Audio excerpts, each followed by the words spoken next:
ինչ է պետք անել այդ հարցը լուծելու համար, որովհետեւ տարածաշրջանում մենք ընդհանրապես շահում ենք տոտալ բլոկադայի մեջ,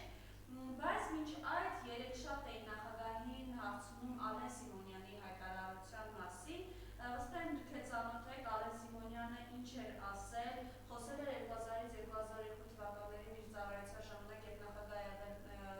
Ռոբերտ Քոչարյանը, պաշտպանության նախարարը եղել Սերժ Սարգսյանը, մի խոսքով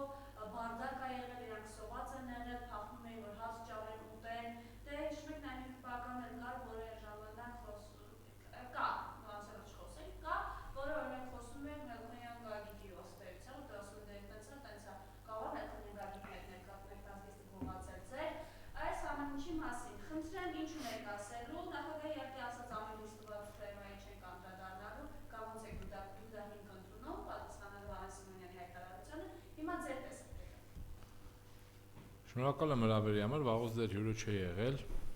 չգիտեմ ինչով էր պայմանավորված, ինչ չէի հրավիրում։ Լավ, սկսենք առաջին հարցից, հա, տեսեք,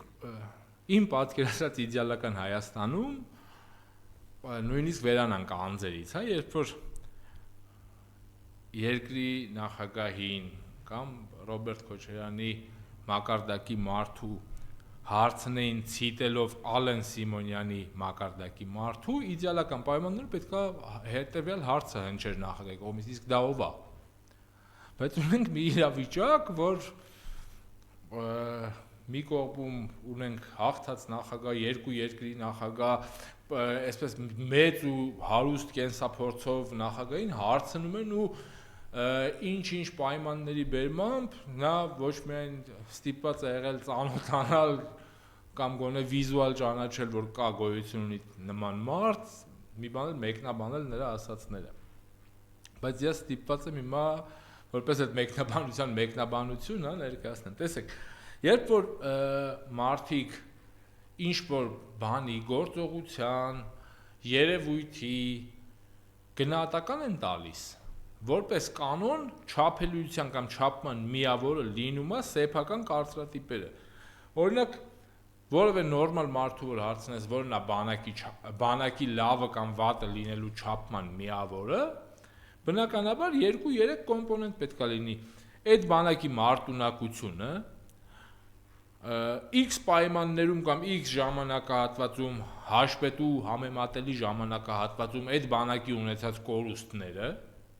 եւ երրորդը այդ բանակի պաշտպանողականությունը այդ բանակի այդ ժամանակաշրջանում քո սահմանների անխոցելիությունը։ Դե հիմա եկեք համեմատենք շատ պարզ պայմաններ։ 10 տարի նախագահ Քոչարյանի նախագահ եղած տարիներին Հայաստանում սահմաններում 10 տարիների ընթացքում ունեցել ենք թիվը կարող է 1-2 հոգով ներողություն եմ խնդրում նախապես ինձ համար ցանկացած զոհը դա մեր հայրենիքի համար զոհված հերոս է, որին մեծ խոնարհումով ի տարբերություն սրանց իշխանության, որ մեր զոհերին 50 պլյուս մինուսով են հաշվում, հա, ունեցել ենք 94 զոհ։ Տարվա կտրվածքով 8-ից էլ մի փոքր քիչ, եթե միջինացված, այսինքն 1 տարում 8 զոհ։ Հիմա այդ բանակը, եթե սոված պայմաններում իրենց նշած ճակերտավոր կարողացել է այնպիսի անառիկ պահել մեր սահմանները, որ մի քառակուսի մետր կորուստ չենք ունեցել, տարեկան էլ սահմանային միջադեպերի արդյունքում ունեցել ենք 8 զոհ, որոնք անհամեմատ ավելի քիչ են եղել, քան այդ 8 մարդու համար մեր տված պատասխանն ու թշնամի կողմի կորուստները, ու հիմա համեմատենք սրանց կլուբնիկ կերակրած բանակի 5000 անմեղ երեխեքին տարած զոհաբերած լինելը։ Խնդրում եմ, կասեք ցանկացած ողջամիտ մարդու գնահատական այդ երկու բանակների տարբերությունը։ Երկրորդը, բանակները ի տարբերություն սրանց անկուշտների ու չտեսների ունեն կալորիականության հստակ ցուցիչներ, չափանիշներ, նույնիսկ հիմա եթե խորհուրդ կտամ, նայեք տարբեր երկրների բանակների մասին TikTok-յան այսպես կարճ վիդեոներ կան, թե ամեն բանակի ռացիոնը ինչպիսին է։ Որ տեսեք կհասկանաք, որ մեր բանակը ունեցել է համապատասխան նորմալ կուշտ զինվոր, ով կարողացել է պահել իր երկրի սահմանները։ Հիմա ինչ վերաբերում է դուք ներկայացրած ասացիք, ես դիտավորյալ ցիտելու եմ այդ ձեր նշած անձնավորության օգտագործած բառը։ Անտռուսիկ է եղել ինքը բանակում, այդ անտռուսիկ լինելու պատասխանը թող վիզը, ես հասկանում եմ վիզը բավականին շատ հաստացել է, լավ չի պատտվում, թող վիզը թեթև պատտացնի դեպի ձախ իր ֆրակցիայի գործընկերոջը ու հարցնի, թե ինչ է իր տռուսիկը կերել, որովհետև այդ չեղած տռուսիկի պատասխանատուն այդտեղ նստած բեղերով մի հատ մարդ կա, ինքն է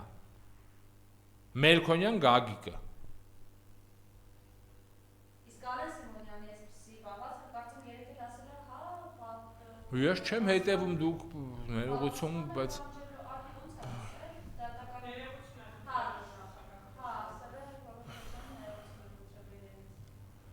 թույլ տվեք դատարկաբանությամբ չզբաղվեմ, էլի ես ավելի կարևոր, եկեք մենք ապագայի մեր պլաններից խոսանք, որտեղ որ նման անուն ազգանունով մարդիկ ուղղակի չեն նշմարվում, էլի մեր ճանապարհներին։ Լավ, հիմա գանք այս մյուս թեմային, երեք ինչ էր ասում Նիկոլ Փաշինյանը կառավարությանից հետո շրջազրույցի ժամանակ։ Արարատ թե Արագած, դա պետության թե չպետության մասին հարց է։ Հայաստանում կա Արարատ եւ դա Արարատ խոշորացված համայնքն է եւ Արարատի մարզը։ Արարատ սա Հայաստանում չկա։ Ըստ էության սա նաեւ պատասխաններ մենք երեք տեսակ Ռոբերտ Քոչարյանի ասուլիսը խորհրդանիշների մեկոնին, Արարատը, եկեղեցին, Հայաստանի գերբը, խնդրեմ։ Հիմա օրինակ Տարոն էլ չկա, Տարոն գավառը վաղուց Հայաստանինը չի։ Արայի այդ իր աշխատակազմի ղեկավարի տեղակալ Տարոն Չախոյանին ինչի գործից չի հանում կամ օրինակ ստիպի, որ անունը փոխի։ Չունենք, չէ՞, Տարոնը մերը չի։ Իսկ բան կարող է Տարոնի հայրը Տարոնի անունը ինչով էր ոգեշնչվել, որ դրել էր օրինակ, կամ Արարատ Միրզոյանի հայրը Արարատ անունը, որ դրել է, ինչով է ոգեշնչվել։ Վստահ եմ բանով, չէ՞, Արարատի մարզով չի ոգեշնչվել, օրինակ երասխով անցնելուց ասի, այս մարզը ինչ լավ մարզ է, Ատաղուս անունը այս մարզի անունով եմ դնելու։ Եթե իրանց ոգեշնչման աղբյուրը էտա, ես ու մենք ու նորմալ հայը երբեք իր ազգային սիմվոլներից, ախր հիմա հասկանում եք, մարդ ով գնում է կամ ցույց է տալիս, որ գնում է եկեղեցու ճակերտավոր բարենորոգման ճանապարհով, Սուրբ Սարը, որտեղ որ նույնն է իջել, ասում է, որ մերը չի, մուսուլմանական ինչ-որ երկրի է։ Լավ, ջնջել սեփական պատմությունը, ուրանալ ամեն ինչ, այս ճանապարհով այս 7 տարի է տանում են իրանց ու փորձում են տանել նաև մեզ։ Եթե մարդիկ կան, ովքեր պատրաստ են ուրանալու, խնդրեմ, մենք այդ մարդկանց արդեն տեսել ենք, իդենտիֆիկացված կան, թող գնան հավաքվեն իրանք իրար հետ, հենա նոր աղանդը հնարել են, ուրացումների ճանապարհով գնացել են, իսկ մենք պետություն ունեցել ենք 30 եւ ավելի տարիներ մինչեւ սրանց հայտնվելը բոլոր այդ սիմվոլիկայի պահպանմամբ։ Եկեղեցու հետ կապված միջայլոց երեք հայտնի դարձավ, որ քրեական գործ են հարուցել Մեղափար Հայրապետի եւ հոգեվոր դասի դեմ։ Ես չգիտեմ, հա, այս մի ուրիշ քարտորապություն է։ Ըստ էության այս նպատակը, գիտեք, Արման Սարոյանը ներևս, նախին Գևորգ Սրբազանը, որ արդեն կարգառույց է եղել, դատարաններ դիմել դատարանով, այս իշխանության դատարանով հաղթելերի, որ պետք է իրավունքները վերականգնում էին, մի խոսքով այս ամեն հիման վրա, որ չի կատարվել եկեղեցու կողմից, քրեական գործ է հարուցվել, իհարկե նպատակը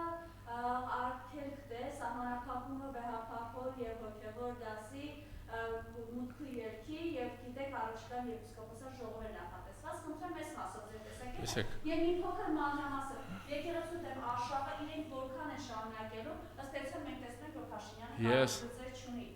Ես թույլ տվեք իմ ցածր գիտակցությամբ իրավական, որովհետև ես ինքս իրավաբան չեմ,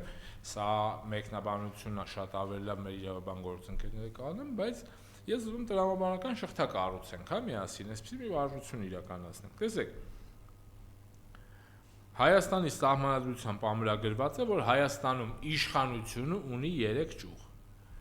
դատական, օրենսդիր եւ գործադիր, ճիշտ է։ Երբ որ նույն սահմանադրությամբ ամրագրված է, որ եկեղեցին Հայաստանի Հանրապետությունում գործում է իշխանությունից զատ, սա ենթադրում է, որ ոչ դատական, ոչ օրենսդիր եւ ոչ էլ գործադիր իշխանությունները իրավասու չեն խառնվել եկեղեցու ներքին գործերին։ Իսկ ինչ որ մեկին քահանա ձեռնադրել, ինչ որ մեկին եպիսկոպոս ձեռնադրել կամ ինչ որ մեկին այդ կարգավիճակից զրկելը եկեղեցու ներքին գործեր են։ Եվ դրան խառնվողը ինքնին հակասահմանադրական գործունեություն է ծավալում, դա կլինի երկրի վարչապետ, նրա հանձնարարականը կատարող դատարան, թե նրա հանձնարարականը կատարող քննիչ, թե ինչ որ մեկը, ով այդ ամեն ինչը կձևակերպի որպես քրեական գործ, նյութեր կնախապատրաստի ու այդ գործը կշարունակի վարել։ Եթե մինչև հիմա, չգիտեմ, Քավլիցի, ինձանից սկսած մեր մնացած բոլոր քաղբանտարկյալներով ավարտած ում վրա տարատեսակ գործեր են կարվել, ինչ որ ձևով կարելի էր տրամաբանության մեջ ասել դե լավ, բան, շատ բարդ էր, բայց որ ասում են դե տուն ենք պահում, ասում ենք դե լավ, մենք բոլորից իրավասու չենք, չէ՞, պահանջենք, որ նորմալ մարդ լինեն։ Հիմա սենց մարդիկ էլ կան, այս մարդիկ էլ իրենց տունը պահելու ճանապարհը հարմարվել են սենց անեն։ Բայց երբ որ խնդիրը դառնում արդեն ոչ միայն բարոյականության հետ, այլ նաև սրբությունների հետ, այստեղ ես ուղղակի միշտ բան, ինչ որ մեկին ինչ որ բանի մեջ մեղադրելու համար փորձում ես քեզ նախապես դնել այդ կարգավիճակում, չէ՞։ Ես օրինակ չեմ պատկերացնում կամ չէի կարա նույնիսկ ամենավատ երազում տեսնել, որ մեր հոգևորականներից, մեր հոգևոր հայրերից, մեր եպիսկոպոսներից ստիպված կլինեմ խոսել, որ նրանք բանտերում են։ Ես ամենայն, այսպես Աստծուց խնդրում եմ առողջություն մեր բոլոր սրբազաններին, ովքեր այս պահին գտնվում են այս իշխանության, այսպես զնդանի ներքո, բոլորին բարի ազատում եմ մաղթում եւ միգուցե նաեւ իրենց խաչը այս դժվար ժամանակներում հայրապաշտպանության համար հենց այդտեղ գտնվելներ, խոնարհումս բոլորին։ Բայց Արարատ Միրզոյանը ԵԽԽՎ-ում ասում է բլեֆ է, որ Հայաստանում սրբազանների նկատմամբ Տեսեք, ես անընդհատ Մարիամ ջան, մենք հիմա խնդիրը գիտեք ինչ, ես անընդհատ փորձում եմ նորմալ մարդկանց մասին խոսեմ, դուք ինձ անընդհատ տանում եք մի դաշտ, որտեղ որ ես, այսինքն ես Արարատ Միրզոյանի ինչը մեկնաբան եմ, կասեք։ Ինքը մարդ չի։ Չէ, այստեղ խնդիրը հետևյալն է։ Այստեղ կա մի մարդ Նիկոլ Փաշինյան ազգանունով ու կամակատարների կամ կամազուրկների մի միավոր, որոնք որ պատրաստ են զոհաբերել ամեն ինչ, հիմա դե նույնն եմ ասում։ Անունը տվեցիք Արարատ Միրզոյանի մոտ հարց չի առաջանում, գնա ասի, եթե իմ անունը չպետության մասին է։ Մի հատ տնեցքին կանչեմ, պապային էլ ասա անունս փոխենք օրինակ, որ դրել է այս անունս։ Հիմա եթե մարդը ինքը իր անունի մեջ չպետության կոնֆլիկտ են իրան ասում, ինքը դա չի տենում։ Ես այդ մարդու ԵԽԽՎ-ում արած հայտարարության իհարկե ընդունում է։ ԵԽԽՎ-ի այդ պահին գործող փոխնախագահներն նույն օրը իր Facebook-յան էջում փիլոնա զրկված եպիսկոպոս այդ Արմանին ասում է նա շարունակում է մնալ Գևորգ Սրբազան։ Այդ ԵԽԽՎ-ն չի տենում, ինչ որ մեկի համար շարունակում է ԵԽԽՎ-ն ավտորիտետի կառույց մնալ, այդ եմ ուզում ասել։ Եվրոպացիները այդ որ մեկի դեպքով են տենց օբյեկտիվ քննություն իրականացնում, հայտարարությունների հարթակ է դարել Եվրոպան։ Կրկնակի ստանդարտների կիրարկման հարթակ է դարձել։ Եթե մի Եվրոպա եթե ներկայացնի Մարիա Կալասը, որ ասի Հայաստանում թույլ չենք տալու ընտրություններին միջամտելով ասում են թույլ չենք տալու միջամտություն։ Իրանք ասում են, որ մենք միջամտելու ենք ընտրությանը, որ թույլ չտանք միջամտություն։ Հիմա այս եվրոպական արժեքները մեկնաբանենք, խնդրում եմ էլ երդաշտ չմտնենք։ Որովհետև բոլորի աչքերը այդ առումով բաց են, տեսեք, հիշեք 10 տարի առաջ, 15 տարի առաջ, 20 տարի առաջ, որևէ քաղաքական բառ արտահայտած մարդու նկատմամբ քրեական գործը կարվելու, այսպես քննիչին հասնելու օրվանից սկսած գործը կարել ոչ թե ստեղծելու իմաստով եմ ասում, այլ գործը հենց կարում են իրականում, էլի ինքը մի ամբողջ արևմուտք ոտքի էր կանգնում էլ իրար հերթ չտալով հայտարարություններ։ Լավ, ես բարերի համար 8 ամիս բանտում անցկացրած անձնավորությունս իրավունք չունի չհավատալու են Եվրոպային ու մասին մի տար չեն խոսել։ Կամ այն մարդիկ ում մասին նույն ամերիկյան ու եվրոպական Freedom House-ները զեկույցներ էին գրում, որ այո, այս մարդիկ քաղաքական մոտիվներով բանտարկյալներ են։ Ու տենում էին, որ հայկական իշխանությունը իրանց գրած զեկույցները արհամարում է։ Բայց ինչի՞ մի հատ սանկցիա չէին կիրառում։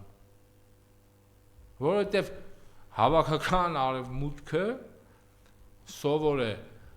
անել հայտարարություններ անատամ ու դրանց հետևություններ չանել, քանի այդ իշխանությունները իրենց ձեռնտու են։ Իսկ այս իշխանությունները իրենց ձեռնտու են այնքան ժամանակ, քանի սրանց զիջումների հաշվին մեր կոնֆլիկտի խաղաղությունը գրում են իրանց վրա որպես իրանց կատարած գործունեություն։ Քանի մեր կողմից մարդ գտնում են, որ տանեն ականջները կախ նստացնեն, ասեն, էս էլ զիջի։ Ու իրանք ցույց տան, որ այդ իրանք արեցին, որ այս երկրների միջև այսպես ճակերտավոր խաղաղություն լինի։ Մենք այդքան ժամանակ այդ եվրոպաներից նման արտահայտություններ ենք լսելու։ Եվ երեք նախագահներ իհարկե անդրադարձավ, այս հենց այդպես է, բա խիղճ ուրա, ու դուք խիղճ ունեք ի վերջո ձեր միլիոնավոր միլիարդներին հասնող պարգևավճարը եւ թոշակառուների սովի մատնված դեր հայրենակիցները։ Նարեկ, ես պետք է խնդրեմ մի փոքր ծավալում, մենք խոսենք, իրապես սա լրջագույն խնդիր է, այս տոտալ աղքատության, այս հայրենազուրկ, մեր հայրենիքին զրկել են մեր արցախցիներին, որոնք այսօր ունեն սոցիալական լրջագույն խնդիրներ, այս ամենի ֆոնին իրենց միլիոնների հասնող պարգևավճարը, բա լավ ենք սովորել, բա պետք է պարգևավճար ստանանք, $200,000-անոց տունն ինչ է, որ պետք է չունենանք, բա խաղաղություն ենք բերել, դրա համար է պարգևավճար ենք ստանում, խնդրեմ։ Հայրենում մեր ծնողների 10,000 դրամ ավել տան, իրենք չեն իմանա, թե փողը ոնց ծախսել։ Հայրենում մի լավ բառ կա, որը քիչ է օգտագործվում, կամ եթե օգտագործվում է, ինչ-որ վատ է անկալվում։ Բայց օգտագործելու եմ ու վստահ եմ, որ նորմալ մարդիկ կհասկանան, հա, որովհետև լոճվել են, շատ են լոճվել։ Ու ասեմ ձեզ, սովետական բանակում պատիժների տարբեր ձևեր են եղել, որոնցից մեկը կանգնացրել են օրինակ բանին, զինվորին տաբուրետկայի վրա, խփել են, որովհետև վերևից ընկնելուց ավելի ցավոտ է լինում։ Երբ որ մարդու ոտերը կտրվում է գետնից, բարձրանում է, այդ ընկնելու process-ը շատ ավելի ցավոտ է լինում։ Ու մենք բոլորս ենք, չէ՞, վստահ, որ հավերժ ոչինչ չկա այդ թվում իշխանությունն, էլի, մենք տեսել ենք պատմությունից հայտնի շատ ավելի կարկառուն մարդիկ, ովքեր կորցրել են իշխանություն։ Ի վերջո սրանք էլ են կորցնելու։ Լավ, այդ պատասխանի պահին այդ ձեր նշած տիկինը կամ մեկ այլ պարոն, ում համար, ասենք, մենք եթե լուսնից իջած լինեինք, իրենց ճանաչած չլինեինք, կենսակերպը տեսած չլինեինք, նախապես ինչպես են ապրել, հիմա ոնց են ապրումը տեսած չլինեինք, այդ թվում մարդիկ կան, ում հետ ամեն օրվա շփում ենք ունեցել, բախտի բերմամբ, թե պատահմամբ, թե այդպես է ստացվել համատեղ կրթություն եւ այլն։ Մենք այդ կենսակերպը ախր տեսել ենք։ Ու հիմա երբ որ իրանք այդ 6-7 զրոյանոց թվերի մասին այդպես կամարանքով են խոսում, սկզբում տպավորությունն է, որ այս մարդիկ այնքան լավ բաներ են արել այս ժողովրդին, հա, երբ որ դու լուսնից իջացել ես, կասես, օրա, սենց խոսացող նախարարի ժողովուրդը այնքան լավ կապրի, որ ինքն էլ իրան թույլ է տալի, տենց խոսա, ժողովուրդն էլ ընկալում է։ Հետո վերադառնում ես իրականություն, տերում ես, որ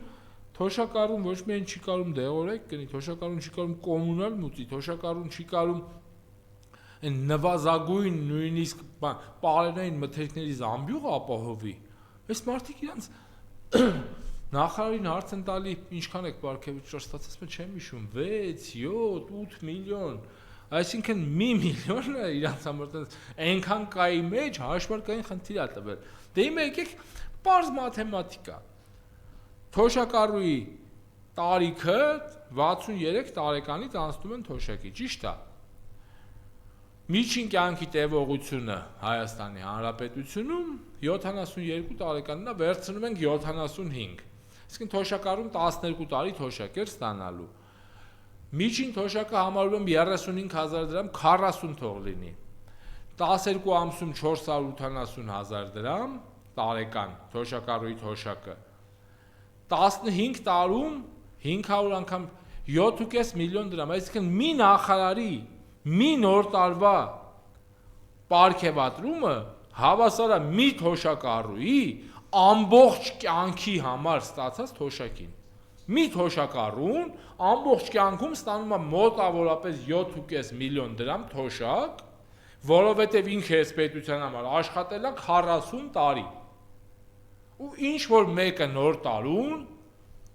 իմ ու ձեր հարկերից, այս ժողովրդի հարկերից ստանում այդ մարդու ամբողջ կյանքի համար նախատեսված թոշակը մի ստորագրությամբ։ Ասեմ ավելին, այդ մի նախարարն է այդքան ստանում։ Այդ նախարարությունը տվյալ, օրինակ, ամբողջապես վերնախավը, օրինակ ստանում է 10 թոշակառուի ամբողջ կյանքի թոշակ։ Օրինակ հենց ինքը Նիկոլ Փաշինյանը համարյա այնքան պարգևավճար է ստացել այս նոր տարուն, ինչքան օրինակ միջնացված թվերով ասեմ ձեզ, մեր համայնքներից, օրինակ, չգիտեմ, Ստեփանավան համայնքի բոլոր թոշակառուները միասին վերցրած, ամբողջ կյանքի համար ստանում են ավելի քիչ թոշակ, քան այդ մի Նիկոլ Փաշինյանի պարգևավճարն է եղել։ Հիմա այս ամեն ինչը մեր ժողովուրդը տեսնում է, մեր ժողովուրդը կույր չի, մեր թոշակառուն, որը իդեպ միայն ստիպված է մարզերում դիտել հմեկ, որտեղ իրան հաճելի ստեր են մատուցում ու ասում լավ ես ապրում, այդ մարդիկ տանը սառնարանել ունեն, չէ, բացում են սառնարանը, տենում են, որ լավ չեն ապրում, հետո գալի ու նայում են, որ ասում են, արա մեր ընտրածն է, մենք տենանք այս մարդը խի լավ չենք ապրում, ասում են դուք չգիտեք, լավ եք, 10,000-ը ձեր համար ինչ ասում, տամ շատ եք իմանալու ինչ եք անում այդ 10,000-ը, ես գոնե գիտեմ, պարգևավճար եմ տալի ինձ ու իմ ընկերներին։ Մը պատկերացնում այդ հերոստացույցի դիմաց նստած մարդու իրավիճակը, նողկանքը, սրտի կսկիծը, սեփական ընտրության համար այսպես փոշմանելու այդ զգացողությունը, ոչինչ, կրկնում եմ, ոչինչ հավերժ չէ, միշտ գալիս են քարերը հավաքելու ժամանակները։ Շնորհակալություն։ Մենք ենք շնորհակալ։